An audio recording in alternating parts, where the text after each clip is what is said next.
All right, Vince. With that, Is it time? are you ready for rapid fire? Let's go, baby. Rapid fire time. All right. I'm a little nervous about this first one. I'm not gonna lie. Go ahead. I'm wondering if you even saw it. Fill in the blank. Riley Leonard with the spin move in the backfield to elude pressure and 4 defenders on a play that he turned into an 18-yard game was blank. Must have been amazing because I don't remember it at all. So I did not see it. So the way you described it, though, is freaking amazing. Now I have to go back and so where in the game was this? Because now I want to go back and watch that particular play because I have no idea what we're talking about because it sounds amazing. Trying to remember which quarter. I believe it was second quarter. And I know I went back and looked at it in the play-by-play. And here's, it's like it was. Let me find it here real quick. I'll read you. Sounds amazing. I don't know. I'll read you what the actual play-by-play, like on the, like the game play-by-play. Oh, okay. Yeah. Okay. Leonard, Riley scrambles to the right for a gain of 18 yards to the Stanford 31. That's all it said. Wow. But literally, he's got this guy coming hot off the edge, and he just looks at it, and he makes this little spin. And like I saw somebody say Heisman-esque. It looked like, like a Brett Favre, Tony Romo, like those kind of plays that those guys used to make, like just that quick little spin. And then, he kind of heads out to the right, and there's 3 other guys who are bearing down on him. And of course, he's Riley Leonard. So he gets just, he gets the edge, and it was just beautiful. Like, because like it easily could have been like a 10 or 12-yard loss, obviously. So like it says 18-yard gain in the official play-by-play from the game, but he probably ran over 40 yards to make it happen with just that beautiful little pirouette spin move in the backfield. You're going to have to go find it. It was the second quarter that it happened. No, I'm going to find it. Are you actually literally looking in the game right now? No, but I'm going to. I'm going to pull up the game itself and then try to find it as soon as this is over, actually. Because I want to see this. I want to see the nimbleness of Riley Leonard. I'm trying to see. It was the second quarter. So Stanford had the ball to start the second quarter. After their possession was over, it was like middle of the drive on Notre Dame's ensuing possession for their first possession of the second quarter. So that's when it happened. All right. USMA 87, 10-19 on the clock. He queued it up and he found it. Beautiful play. Wow. Beautiful. Great. 10-19, quarter 2. USMA 87 with the heat. I love it. So Leonard was asked after the game about his rapport with the wide receivers, and I thought that this was a pretty good answer. Have a listen. Obviously, in practice, I think they've been open kind of all year. Just, I've been throwing it to them, but I just threw them the ball today pretty much, and look what happened. So, yeah, and nothing crazy, right? They've been running routes their whole life. I've been throwing the ball my whole life. Just why not throw it to them? So, yeah. They've been open, fantastic. So why not throw it to him? You like that answer? I friggin' love that answer, Sean. I'm sorry. Like, you can be upset about like his aw shucks kind of, demeanor and all. I find it refreshing because he doesn't really sugarcoat anything. He'll come right out with it, man. Very honest, very open about I dig it. Yeah. I dig it, man. He's like, they've been open all year. I just haven't gotten the ball to them. It's my fault. Because look, we've all been saying, these guys have been open. They, when you talk about, you're evaluating the receivers and you're evaluating Riley Leonard and all this stuff. And obviously when you evaluate Riley Leonard, the fact that he's not throwing to open receivers, that's a big hit against him, especially when there has been so much inconsistency. And how do you evaluate the wide receivers if the quarterback's not throwing them the ball and they're open? And then the quarterback just stands up there and says, well, they've been open. I haven't been hit. At least we know he's been watching film, right? Like he's been evaluating himself. And, Mike Denbrock with those coffee and bagels, he's been evaluating it as well. I just thought it was hilarious to actually hear him say that out loud. It's like the quiet part out loud right there for everybody. Yeah. I saw the video of him doing it. He just like they've been open. Yeah. It is on me, Yeah. I just love the open honesty, man. I think it's fantastic. I really do. Look again, it just looked like, kind of going back to what we were talking about earlier in the show, between what we saw obviously mostly in the first half against Louisville, and then to see it for an entire game, it just looks like a mental block has been lifted from Riley Leonard, because he also Yes. talked about going to home to Alabama for a little bit, just kind of resting, getting away, all those different kind of things. That's how it feels to me. Yeah, I think you could even see it on the field. I mean, he just didn't look like he was pressing. You know what I mean? I mean, it's easier to see obviously on the TV copy than it is to see it in person. And I was watching the TV copy, and it just looked like he was more comfortable. It looked like he wasn't under as much pressure, from the outside as, he carried himself differently in this game, and it showed with his play. Absolutely. Yeah. Absolutely. And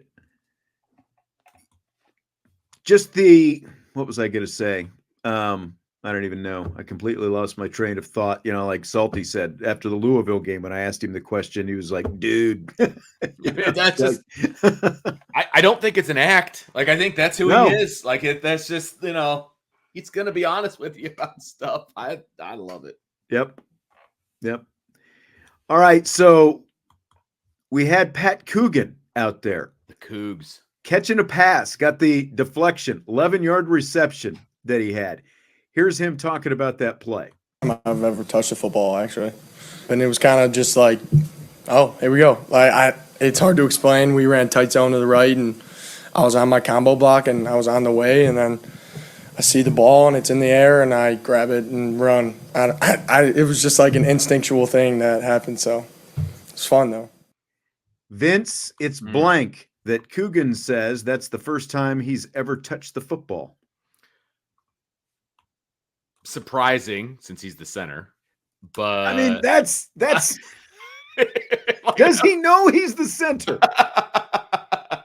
Is he leaving room for the Holy Ghost when he's snapping the football out there? How exactly is that operation working if he's never touched the football before? I know, that isn't that funny. Like, I'm sure he obviously meant he's never offensively touched it, like run the ball or whatever, which, he's probably been the big kid all of his life. You know what I mean? So he's probably always been on the offensive line, but this is the first time, by the way, I've ever been upset with NBC was this right here, this play right here, because I don't care who the announcers are. I don't care about any of that stuff. I don't care about the pregame show or the halftime. I don't care about any of that. They missed an opportunity to show Pat Coogan in slow motion going into the break, showing the first down after he hit it. Because he got up and he did the first down motion, which was friggin' great. And you probably don't realize it because they only showed it live. Like that, I needed to see slow motion Pat Coogan showing me the first down. That's what I wanted to see. I was very disappointed. Very disappointed. Interesting. I guess I was. I didn't notice that. Exactly. But it was an iconic moment for that young man and for the team, and they blew it. I'm generally, and obviously, I'm at the game when the home games when they're on NBC. So this isn't necessarily as much about NBC, but I do find myself getting very frustrated with a lot of different TV broadcasts when like a play happens and it's a somewhat significant play, whether it's a penalty or like something like this, and they just go on and on talking, and they're showing like cutaways to the coach on the sideline or like zooming in on the huddle. It's like, show me the play again. It was a pretty significant play. Why don't you just show me the replay? It's not that hard. You've got the technology to do it anytime you want. In general, I don't think they show enough replays in most broadcasts. I agree. And then they overdo a replay on a play that meant nothing. It doesn't make any sense to me what they decide to replay and what they don't decide to replay. It makes no sense, and it bothers me. It does. And this is not an NBC thing. This is an across the board thing. Like that, it's all the broadcasts. They do that same thing all the time, and it's super frustrating. For sure. DK says you love Tom Brady. in his broadcast style. Well, Tom Brady was calling the Cowboys-Lions game, and I don't know if you saw the score. I did. DK just wanted me to bring up that festering pus sack of a game. It was awful. If you're a Cowboys fan, it was awful. I was watching with a Lions fan, so he was happy. But I want your thoughts on Tom Brady in general. I'm sure you've heard him do a few different games. What are your thoughts? I think he's getting better. Okay. He's definitely better in game. Like, this is week 6, I think, of the NFL season. He's definitely better in week 6 than he was in game 2. I didn't see as much of game 1 because I was actually at the game in Cleveland. Or if you remember, they were doing that Cowboys Cleveland game. I don't feel like I feel like it's a lot of surface level analysis, though. I don't feel like he goes very deep on anything. He's not really giving us a whole lot. That's my general takeaway from Tom Brady. Like, I also think that he doesn't sound very natural. I've talked about this before, like with the Romo effect when Romo came in. Like, part of the reason Romo was so good was, one, just the exuberance that he had, and obviously the Romo, like the Nostradamus predicting plays. Everybody loved that.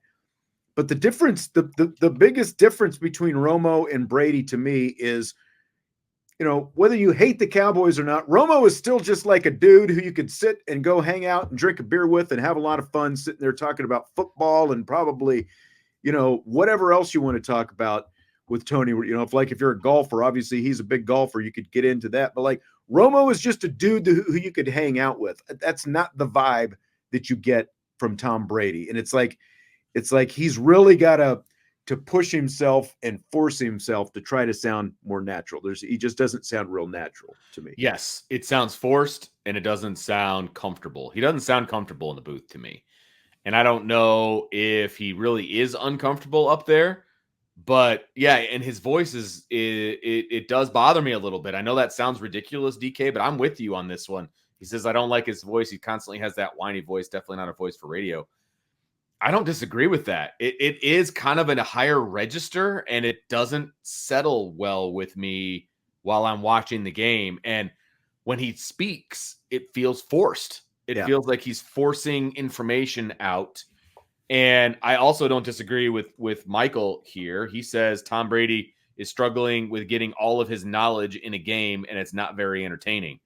I get that too. It sounds like he's talking down to people a little bit. Yeah, and that's something that, obviously me being on the play-by-play side, not on the analyst side like Tom Brady, but that was something that I found like early in my broadcasting career. It's like, I think I know all this stuff, and like on every play I'm trying to show how much I know. You know what I mean? Like that kind of thing. And it's like, you have to sit back still and kind of let the game come naturally, and whatever you know, and you impart that along the way. You can't try to force it all kind of on one play. Now he doesn't get real jargony. So like for that aspect, he's not talking about 3x3s and all those different kind of things that, especially as a network guy, annoying network producer type people, he doesn't get really bad into that. But I think there are a lot of just basic things like you're talking about.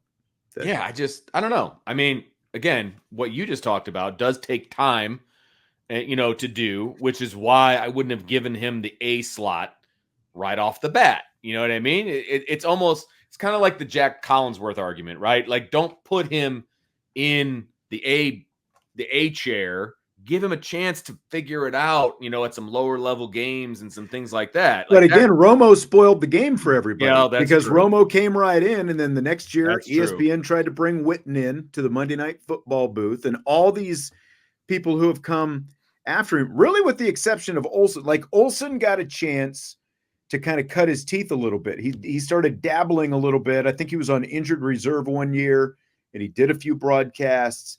And, he wasn't just like plopped into the number one seat right away. He got a chance to cut his teeth. And I think that that's what you need. And when you're the number one booth every week and you're Tom Brady, part of that as well is like, they were never going to pay for the money that they're paying Tom Brady. They were never going to stick him in a number two booth. And that's just the way it is. Just like paying these rookies so much money up the front. you got to play him because you're paying him all this money. So, I mean, I get it. I understand why they did it. It's just a shame that he didn't have a chance to kind of cut his teeth a little bit, because a lot of the stuff that you were talking about takes some time to get used to it and to get better with it and to get flow and to not feel forced and all of those different things. It just doesn't come naturally to him. And for a lot of guys, it doesn't come naturally. It takes time. And so I was just curious as to what you thought. I know we kind of went down a rabbit hole there. Well, but then the other side of this as well is, I like Rich Eisen as a talk show host, but I don't know if you've watched it. Like the Bears were playing the Sunday morning game over there in London, and Rich Eisen has done the last couple London games, and Rich Eisen is just not a play-by-play announcer. Like, again, he's a really good talk show host, and he does a really good job with all the different shows that he does on NFL Network and stuff like that, but he's not a play-by-play guy. They've got Kurt Warner doing the color with him. I think Kurt Warner does a great good job of color. But guess what? Kurt Warner did radio first. And I remember sitting in the radio station Monday Night Football with Kevin Harlan, doing the radio games and listening to Kurt Warner, and that's where he cut his teeth. You know what I mean?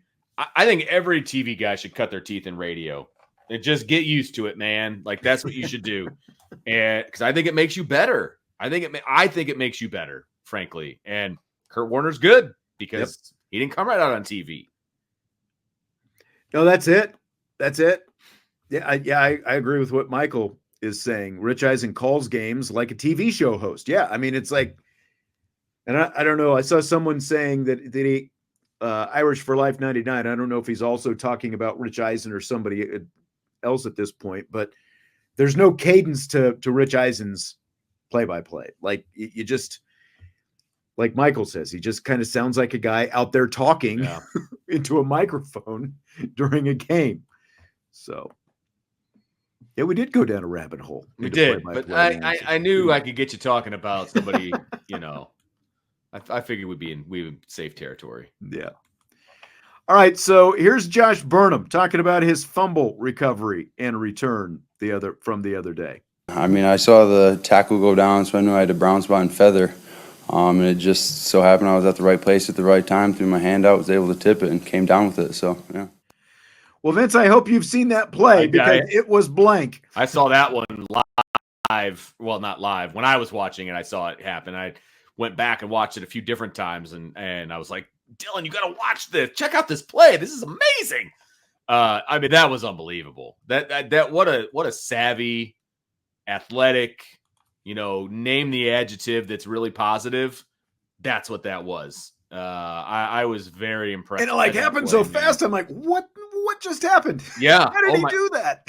Exactly right. And the other piece of it also, while he did make that play and he made it really well, and not a lot of guys could do that, I give a lot of credit to Al Golden too, because that particular play beat Notre Dame early on in the game, that speed option. Yep. And didn't beat him that time. I mean, they made an adjustment and it didn't beat him that time. He was ready to go. I mean, that was impressive. I really enjoyed that. I mean, it's like stay on the pitch, man, basically. Yeah. Defensive end, just shadow him and be there and be ready to go. Quick hands, tip that up and snatch it away and go. It was amazing. It was fantastic. So cool. And again, they've lost some great athletes at that Viper position already this year, but we always felt like when Josh Burnham was healthy, he could step in and make plays. And that was just a fantastic play. And to get that in his first game back, I thought was pretty amazing as well. Well, it just adds to the fact that, I've always been a Josh Burnham fan. And, again, I wasn't necessarily calling for him to start, but I wanted him in there when it meant something. And he just, thanks for making my point for me, my man. Appreciate that, Josh. Good play, my man. From Irish for Life 99, fill in the blank. The first thing that comes to mind when you think of the refs for the Stanford game was blank. Subpar. I'll be nice. Again, they were just not good. Man, we were just taking our shots at refs last week. I think it was it in the IB Countdown to Kickoff show? The play where Benjamin Morrison, did you see that when Benjamin Morrison got called for pass interference? Did not touch him. He might have just literally put his hand on him Like at the most. And then it negates what would have been just a phenomenal interception by Xavier Watts on that play. A horrible call. But then, we have a referee shortage, Sean. We do. And when was the last time we were all like, that was a really well officiated game? Like, we don't say that very often, obviously. Never. But like, I'm sure everybody in the chat, they go to high school games. They, the good high school refs are going up to college now because people are aging out. And the good college refs have gone to the NFL because, the best of the NFL officials are, Gene Steratore is sitting in the CBS booth right now. Mike Pereira sitting in the Fox booth right now. And there's other officials who have left, and they're sitting there on TV giving us, blah, blah, blah, and all these plays where they're not actually telling us anything. Right. They're just backing up whatever the call was on the field. Look, I will, the game that I was at on Friday night in this area, there's a clear referee shortage. And I'm not being sarcastic in any way, but the referees that were at this game, their average age was about 65. I mean, and this was a big game. It was basically a vying for the second spot in the conference. Both teams had one loss. What was it going to look like? It's a big game. And these guys could not keep up with a high school game. And that's becoming more the norm at the high school level. So I can only imagine, you know what I mean? It's a trickle-down effect. Yeah. I mean, that's what it is. It's a trickle-down effect. And the refereeing across the board is just not great. Not good. Steven was saying he hasn't been so bothered by SEC refs. The ACC refs are awful. I mean, I don't watch enough SEC games in and out. Enough empirical evidence to agree or disagree. I mean, we see ACC officials obviously every week, so it's going to stand out more to us. It's just kind of the way that goes. Chaptive says, any chance BMO's hold happened before the TV copy? Well, they called pass interference, didn't they? They didn't call it a hold, right? That's what I thought it was. I thought it was a pass interference. So a pass interference can only occur while the ball's in the air. So unless I'm wrong, unless they called defensive holding, which I don't think they did, then it was a phantom call. That's all I got. Feels like it to me. Fill in the blank. It's blank that longtime college sports writer Michael DeCourcey says this is the best college football season of his lifetime. Whoa. Lifetime, Vince. Wow. And he's somewhere in my age ballpark, I think, because he's been doing it for a long time. He's somewhere, I would say, probably plus or minus, me in my mid 50s. So he's not a young 30-something who's been, you know what I mean? It's like when I say in his lifetime. Feels a little, reactionary to the upsets that happened last weekend. I will not say that this is the best college football season of all time. I don't have a replacement in my head because I'm just not good at history stuff when it comes to college football. But just because there were a few upsets in one weekend doesn't make it the best college football season of all time. So there's still a lot more college football season to go. So that's a hard no for me. Definitely seems like a Mike Greenberg type reaction, very recency. Yeah. But at the same time, to me, I don't want this to sound like I'm complaining at all because I'm not. But it is proof that, I think if you are a national guy and you can devote your attention to more things, maybe you appreciate it differently. And again, I'm not complaining, because, more than happy that I, get paid and get to go cover Notre Dame football on Saturdays and all that kind of stuff. But my focus just tends to be so much more myopic. Obviously, I know that there was an upset. Vanderbilt beat Alabama last week and, Tennessee beat Arkansas and stuff like that. But I mean, really, are we talking about it was a great game, Ohio State and Oregon Saturday night. I don't know if that's part of what he was reacting to, but it definitely feels like, you can focus more attention on those things than when you're spending 7-8 hours at the stadium and looking at one thing on Saturday. 100%. And I don't, how can you say something is the best ever when it's half over?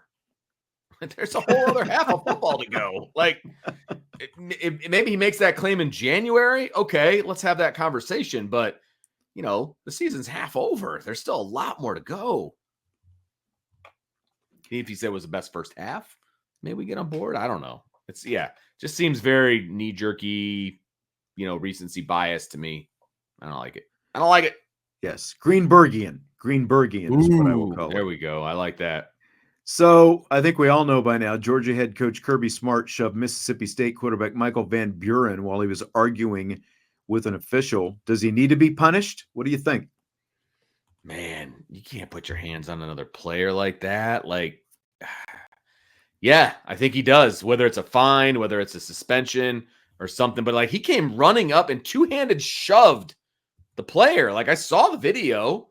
You can't do that, man. Like, he gave some sort of an excuse today, which was so bad. It was so I didn't see him there. Right. Really? Right. You didn't see him, but you put both hands out and shoved him.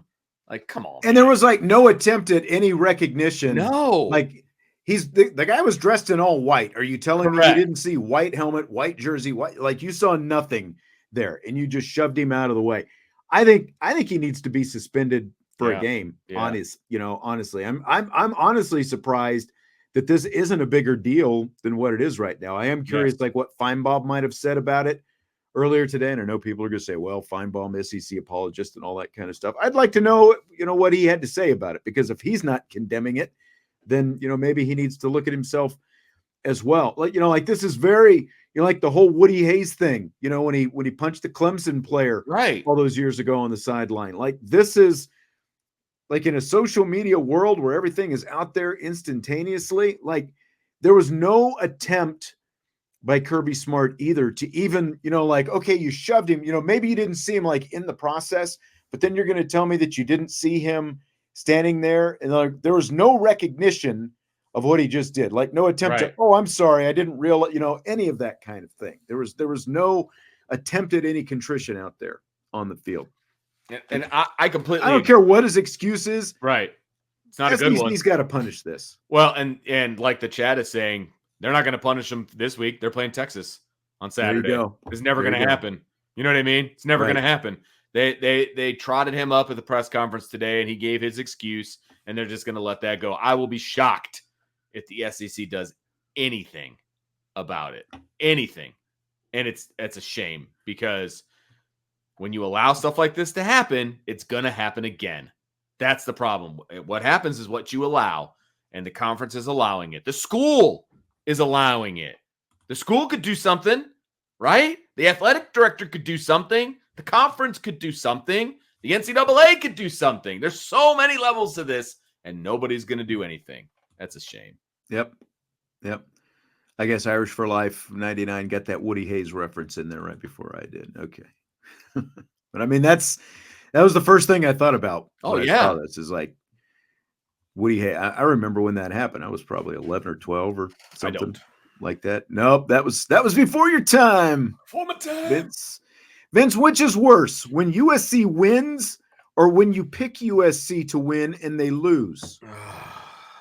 I picked them, and they I blew know it you for did. me. I know you did. That's They why I blew it. brought this up. I know you did. Like I was thinking there, we're driving home, and I'm looking at my kid. I'm like, I called this one. Like they should have won that game. They blew it. So disappointed. Did you pick Ole Miss to win as well? I don't remember.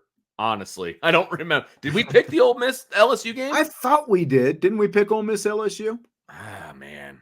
I don't know what we picked. Now I'm going to look it up because I don't remember what we picked. All right. So let's see here. Week 7 picks. Here we go. I picked Texas. I picked Notre Dame. I picked USC.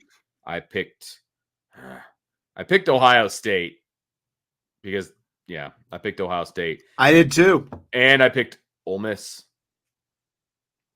I'm pretty sure I picked LSU. I did not do well. I know I missed Ohio State. I was rooting for Oregon, but I did pick Ohio State. So I definitely missed those 2 games. Obviously, I missed the USC game. I went 2-3 on the week. So not great. Not great at all. It happens. Yeah. It definitely Fill in the does. blank. Seeing Ohio State lose with quarterback Will Howard sliding as time expired was blank. I actually yelled at the TV. It was fantastic. I go, "You idiot! What are you doing? That's hilarious." Because I was not rooting for Ohio State. I was definitely rooting for Oregon because I think Oregon has a definite possibility of losing later anyway. And I don't know that Ohio State does. And so I was rooting for Oregon to win so that they can lose later. What a boneheaded play, man. I mean, what a boneheaded play. It really was. Play. You had 6 seconds left and like the whole clock management there at horrible. the end with not like, not knowing what was going on, that the clock, the clock ran all that time off. And I mean, like the slide move itself was very Dak Prescottian, from you could say that one. Playoffs against the 49ers a couple of years ago. That's exactly how that thing ended as well. But yeah, I mean, if you're a Notre Dame fan, obviously, you're probably a Michigan fan as well. To see Ohio State lose in that matter had to be pretty satisfying. Oh, it's fantastic. I was seeing some people on Twitter complain about, that should have been a dead ball foul and the clock shouldn't have started running or whatever. But like, that's up to the team to know that. That's not a new rule. That's always been the rule. Like, don't complain about it after the fact. Well, that should be that. No, that's not how it works. The rule is the clock starts. You should have been ready to snap the football. Like, that's on you for not understanding and watching, by the way, the clock just tick off. Yeah. Without snapping the football. Just standing there looking at it. I mean, they acted like they had all the time in the world. I mean, just terrible clock management. Terrible. Yeah. Fill in the blank. Andy Staples ate a Korean corn dog covered in hot Cheetos dust at the Texas State Fair before the Red River game. That sounds blank. Like the worst decision ever. What are you thinking? What are you thinking? There is no chance. There's no chance I would do that. Zero chance. I'm gonna tell you what, Vince. Oh boy. I agree with John on this. Like when I saw that, because I saw the picture of the corn dog covered in the hot Cheetos dust, and when it said it was a Korean corn dog, that really intrigued me. To think Korean corn dog, hot Cheetos dust. I was envious. Like, I've never been to the Texas State Fair or one of those places with, all the crazy fried, Snickers and, that's just right down the street from you. Foods this. They do that in St. Joe County, man. They don't have like the good stuff there though, do they? They got the fried like Oreos and Snickers bars and all that stuff. But do they have Korean corn dogs? No. With hot Cheetos dust. Not to my knowledge anyway. Now that's not something I'm looking for also, but I don't think so. It sounds like a Texas thing. It sounded delicious to me. I probably wouldn't have eaten the whole thing, but I would have at least liked to try it. It surprises me a little bit that you weren't more into it than what you are. Oh, it's gross. No. By the way, I'm glad I remembered this was in there before we wrap up the show. Bobby Jesus follower Reeves, thank you for the super chat. I don't think I've seen this handle before. He says, for some odd reason, when I hear Vince's voice, I want to nug out like I never nugged before at Wendy's. Oh, that's fantastic. Thanks for the super chat, Bobby. I appreciate that. I'm still waiting for those residuals from Wendy's because I know that spot has sent people straight to Wendy's. It has while listening to the podcast. So I'm just waiting for my cut. That's it. We'll finish with this. Steven had this in there earlier as well. He says, say Leonard Moore and Jordan Clark go down with injuries next week. Who's the emergency player? Well, Carson Hobbs plays. Carson Hobbs and Rod Hurd, I think, would be your two starters. Not starters, but like that's where the list would probably start as of right now. Why are we just having everybody get hurt all of a sudden? Yeah, I mean, in theory, if everyone gets hurt, there'll be no one to back them up. Correct. Not everyone's going to get hurt. Max Hurlman is the answer. He will be the one that comes in. There you go. I think everybody be excited about that. That's right. He's probably going to be getting some reps this week. I mean, he's obviously already the punt returner, so, Yeah, so, again, when Marcus Freeman does his Thursday Zoom, hopefully we'll be able to kind of, slip in some of these questions in terms of, who might be some other options if they need to go that direction and those kind of things. I think, what usually happens is everyone goes into a state of total panic when you kind of have this stuff. I know, I mean, right? It's an obvious issue though, because just the depth, like none of us have had any questions about the guys, the talent level, the skill level of the guys who are actually playing, but the depth is becoming an issue now. Yeah. So I've got this gnat that's flying around here. I was gonna say it's been there since like the first sentence of the show. Oh man, he just won't leave me alone. Apparently someone tried to slip some politics in. I realize we're getting close. It's the name of the person that's the problem. So you should probably think twice about the names that we have. It's not great. So do you see which one they're referring to? Here, I'll text you a name here. Oh, I see it now. Okay. No. Yeah. We're not saying it out loud, that's for sure. Right. I was gonna say, just know that we'll never say your handle if that's your handle. Yeah. Yeah. So, it's not gonna happen. Sorry. All right. Well, don't forget, Notre Dame got a quarterback commitment today, which is really good news. Brian is going to be talking about that on a live show at 7:00. So you got a little bit of time off in between, and you'll have that coming up at 7:00. Have a Georgia Tech writer in here tomorrow. We'll get some perspective on the Yellow Jackets as we talk to him. And there's rumor that there could be some whiteboard coming up tomorrow. I've got to get that worked out with Mr. Hey, I only do half a show now, so. It's true. Yeah. This is true. All right. Have a good one. Thanks for being here. Very lively today, as we expected, and we will talk to you tomorrow. Hit that like button before you leave. IB Nation Sports Talk. 7:00. Stick around.